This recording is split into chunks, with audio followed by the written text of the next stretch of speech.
So what happens when the place you call home literally starts making you sick? Well, that's exactly what we're going to break down today. We're diving into the official papers of a real-life legal dispute. It's a story about a serious health hazard, a really desperate cry for help, and one tenant's fight for a safe place to live. All right, to really get what's at stake here, we have to start with the human cost.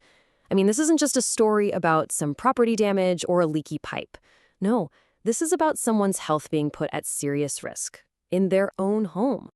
Okay, so listen to this. This is a direct quote from the tenant, and wow, it is a raw, just gut-wrenching description of what they were going through. We're talking severe gastrointestinal problems, a total loss of appetite, and getting hit with a wave of nausea just from opening their own front door. Can you even imagine that? That is the human cost we're talking about. And where does that quote come from? Right here. This is the actual maintenance request, filed on June 13th, 2025. So, this isn't some secondhand story. This is an official, time-stamped record. And you can see right there, the tenant makes the connection themselves, saying they suspect the mold has something to do with it. It's all right there in black and white. And it doesn't stop there. Just 5 days later, another request comes in. And this one, well, it adds a really crucial piece to the puzzle. It pinpoints a potential cause. The tenant writes that the mold smell started right after the floors flooded. So now you've got this really clear and, frankly, alarming timeline. First a flood, then a persistent smell, and then severe sickness. So, with a problem this urgent, this clearly documented, you'd expect a super fast response, right? Of course you would.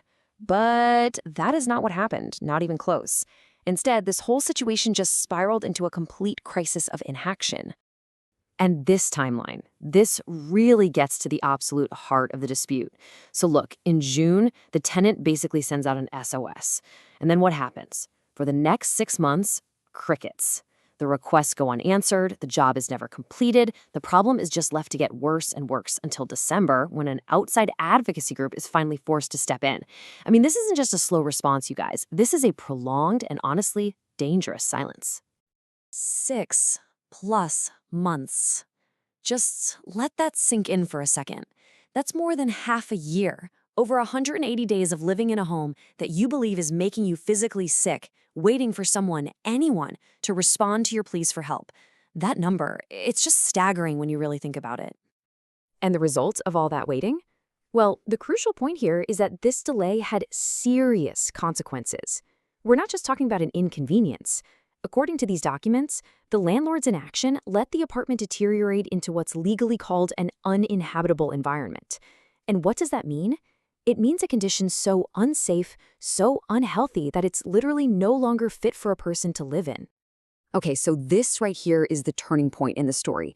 Because when one person's voice isn't being heard, sometimes you need a much louder collective voice to make some noise. A new player is about to enter the scene. And that new player? The California Tenants Union. After all those months of waiting, they formally get involved. And you have to understand, this is a serious organization. Their whole mission is seeking safe, affordable housing. So when they show up, it's a huge signal that things have escalated. Big time. So, what exactly is a tenant union? Well, the easiest way to think about it is like a labor union, but for renters. They're all about providing a powerful, organized, collective voice for tenants. They fight for things like safe living conditions and making sure renters' legal rights are protected, especially in situations exactly like this one. Now, with the California Tenants Union in the picture, the whole vibe changes. I mean, the communication style does a complete 180. The time for polite maintenance requests? Oh, that's over. This is now a formal legal demand for action. And here it is, the actual letter sent on December 8th. And let me tell you, this is not a request. It's a formal notice. It lays out the entire history of the problem, the unresolved maintenance tickets, the 6-month delay, the health hazards. It puts everything on the table and basically tells the landlord the time for excuses is over. The letter's message is incredibly direct. You could even say it's surgical. Let's break down the 4 key points. 1, an urgent demand to clean up and remove the mold. 2, it specifically calls out the health risks, especially for people with compromised immune systems. 3, it flat out accuses the landlord of violating health and housing codes. And 4, it serves as a final, crystal clear warning that legal action is coming next. So, let's be super clear about what the union is demanding here. It's totally non-negotiable. They are not asking for a quick fix or a patch job. Nope. They are demanding a complete and professional mold removal and abatement. The goal is to make sure the home is actually truly safe for a person to live in.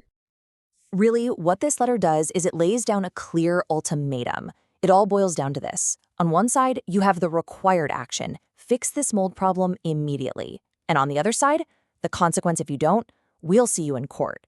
The landlord is officially at a crossroads and they have a big decision to make. You know, when you step back, this whole case forces us to confront a much bigger issue, doesn't it? What started with one tenant's illness escalated all the way to a formal legal threat. And it leaves us with this really critical question. What power do tenants actually have when their health and safety are on the line? And maybe more importantly, what does it really take to finally be heard?